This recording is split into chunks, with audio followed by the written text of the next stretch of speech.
And we then move on to our next speaker, who is Paweł Woźnicki, a research and development specialist at ChemNovatic. He focuses on development and optimization of technological processes in nicotine industry.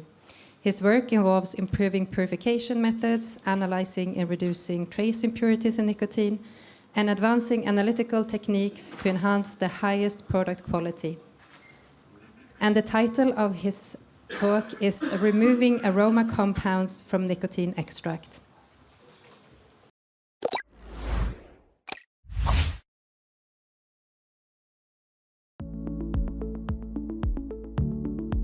Removing aroma compounds from nicotine extract. At ChemNovatic, we follow our own strict manufacturing standard, STC. The STC nicotine manufacturing standard is the realization of ChemNovatic's vision for the highest standards in nicotine manufacturing. It covers quality, sustainability, traceability, and compliance. Today, we will focus on one particular aspect of this standard, quality. Specifically, we will look at the aspect of removing the aroma compounds found in tobacco leaves that have the most negative impact on the odor of pure nicotine. Learn how nicotine is purified from them in a controlled, multi-stage process. Let's start our journey at the beginning. Nicotine is extracted from tobacco leaves. The most commonly used variety is Nicotiana tobacco. But tobacco isn't just nicotine. It contains many classes of chemical compounds, including carbohydrates, proteins, and amino acids, phenolics, inorganics, terpenoids and norsaprenoids, organic bases, carboxylic acids, and pigments. Today, we will focus on organic bases, which consist of alkaloids and aroma compounds, pyridines and pyrazines. The total content of alkaloids is around 3 to 9% of organic bases, and nicotine is accounting for approximately 90 to 95% of them. It means that the total content of nicotine in the tobacco leaf is around 2 to 8%. The other compounds of organic bases are pyridines and pyrazines, two groups of aroma compounds. Removing these compounds is crucial for obtaining odorless, pure nicotine. The removal of unwanted, odor-impacting compounds takes place at different stages of the nicotine manufacturing process. From pre-treatment, which includes steps such as drying, shredding, and softening leaf structure to prepare the material for further processing, through extraction and distillation. Each stage plays a critical role and must be carefully designed and executed to ensure the production of pure, odorless nicotine with purity up to 99.99%. Throughout the carefully designed nicotine manufacturing process, various groups of compounds are removed. We would like to highlight one particularly undesirable group that poses the greatest challenge in terms of removal: aroma compounds, pyridines and pyrazines. Let's talk about these two groups of aroma compounds. How do pyrazines and pyridines are formed? When tobacco is cured, a wide range of chemical transformations take place. Large molecules break down into smaller ones, which then react to form aroma compounds. Let's take a closer look at this process. Cellulose and starch break down into simpler sugars like glucose. These sugars degrade further into carbonyl compounds. Proteins, on the other hand, are broken down into amino acids and ammonia. When carbonyl compounds react with amino acids and ammonia, they produce two groups of aroma compounds, pyrazines and pyridines. Additionally, pyridines are also formed through the breakdown of tobacco alkaloids. Pyrazines and pyridines are particularly undesirable in pure nicotine, as they can generate strong and unpleasant odors, often described as harsh, burnt, or even fishy. That's why at ChemNovatic, we place great emphasis on optimizing every stage of the manufacturing process to ensure exceptionally pure nicotine, completely free from aroma compounds. Let's break down why aroma compounds need to be removed from nicotine extract. To make nicotine odorless, to reduce toxicity, to ensure the stability of the final product, to eliminate unwanted taste. Now let's take a closer look at why removing pyridines and pyrazines from nicotine extract is so challenging. Curing and pre-treatment of tobacco leaves have a significant impact on the levels of these compounds in the nicotine extract. By the time distillation begins, pyridines and pyrazines are already present only in trace amounts, but distillation is the key step to remove them. Because they are chemically similar to nicotine, it's hard to separate them earlier in the process. Even though they have lower boiling points than nicotine, their very low concentration means they don't form a separate fraction during distillation. Despite these challenges, we have developed a process that allows us to successfully remove these compounds and achieve nicotine with a purity of up to 99.99%. Producing high-quality nicotine is a complex and precise process. Extraction and distillation aren't just about technology. They require deep chemical expertise that enables designing and implementing the optimal manufacturing process. The outcome is nicotine of exceptional purity, colorless, odorless, and meeting the strictest quality standards. All of this is made possible thanks to the STC nicotine manufacturing standard, a framework that ensures consistency, safety, and responsibility at every step of production. Paweł, I would like to start by handing the word to you for any comments. So the reason why we wanted to draw your attention this year to aroma compounds is because over the years we've noticed that there are various kinds of odors in nicotine which are undesirable, such as fishy odors or earthy kind of notes. And these odors come from compounds which are very active when it comes to being able to smell them at very low concentrations. So you can have nicotine of very high purity, like 99% or higher, and you still get nicotine which is poor when it comes to the organoleptic properties of nicotine. So, so the problem is that you can have a highly optimized distillation process when it comes to obtaining nicotine of high purity when you test it through gas chromatography, for example. But these compounds, which are responsible for the undesirable odors, they are present at such low concentrations that you cannot see them. So we had to put a lot of work to work out methods to remove these compounds in such a way that both the purity of nicotine from the analytical point of view was good, and also to ensure that the organoleptic qualities are also good for the consumer.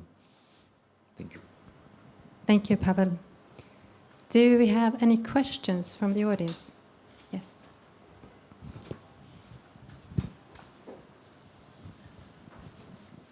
I'm Anna, a technician from Italy.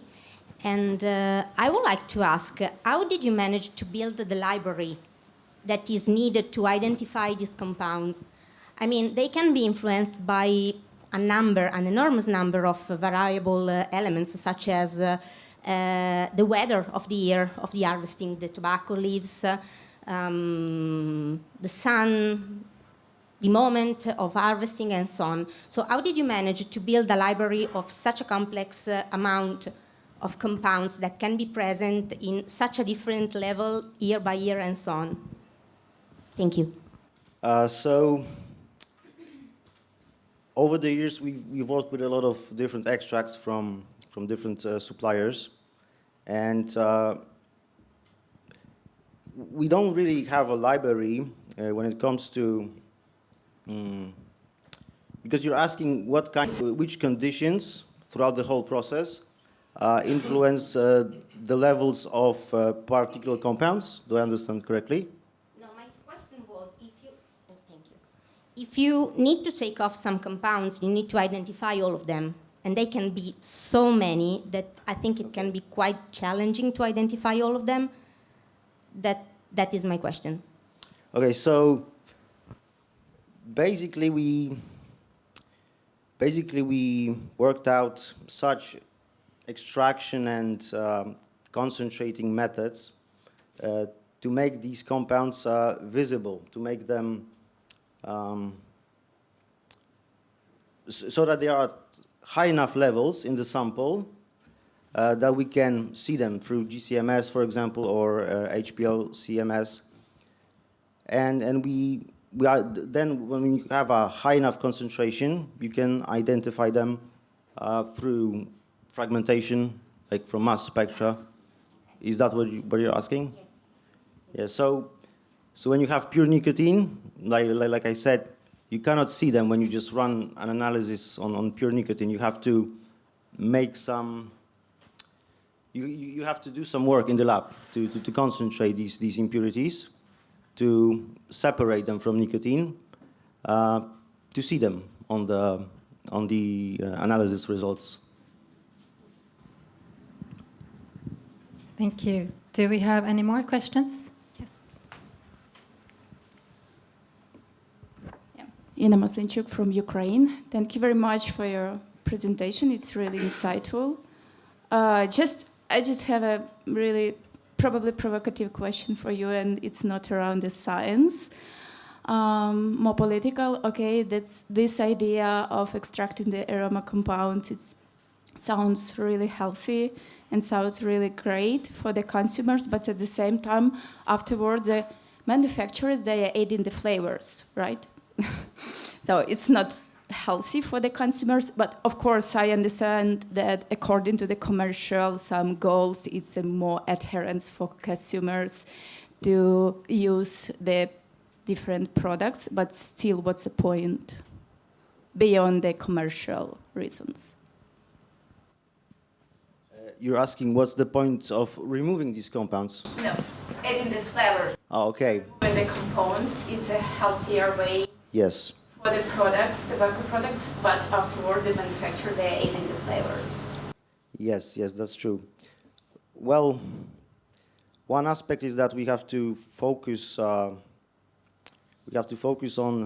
making regulations in such a way that the compounds, the aromatic compounds that are added to the products that the consumer use, are as healthy as possible. Maybe healthy is not a good word, but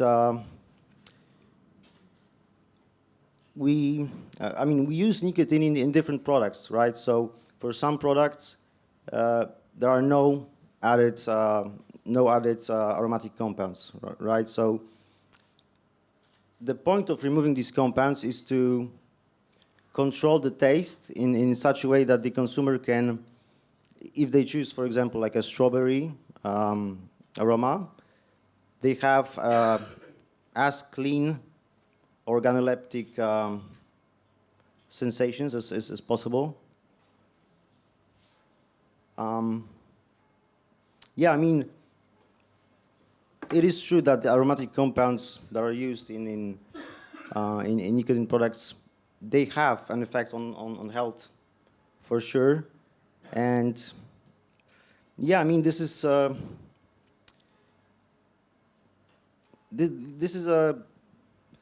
difficult topic because on one hand, the consumer wants different tastes, right? And this is a crucial part of their experience when they use the products. On the other hand, we have to ensure that we do not use the most dangerous compounds that are responsible for taste. Thank you. We have time for one more question, and I know that there was one here. No. Just answer the same question that I had. Okay. Well, yes, then we can do one final question here. Thank you. Okay, George again from the United States, and we're a contract manufacturer of finished e-juices as a white label. We do see that even very high purity nicotine has some potential off notes, and I'm talking about 99.8 or above, or even 99.9. Occasionally, some elements in there give those fishy notes or earthy notes, and it's not the best. It's not the best blank screen to and have flavor. So we evaluate the nicotine before we actually add the flavoring to it, and sometimes reject a lot of it because of off taste. And we do add the flavorings, but I will tell you that the flavorings are not as dangerous as one would think, and we try and work inside a list of accepted ingredients at certain levels that we know are not adding to the overall toxicity of the product. How do you remove some of these ingredients at such low levels to make that neutral palate or taste? Yes, so that's the main point of removing these compounds, so that you have nicotine, which is as odorless as possible, so that you can make your product with a specific aroma, with as clean sensations for the consumers. So we remove them for this specific reason. Thank you, Paweł, and thank you for the questions.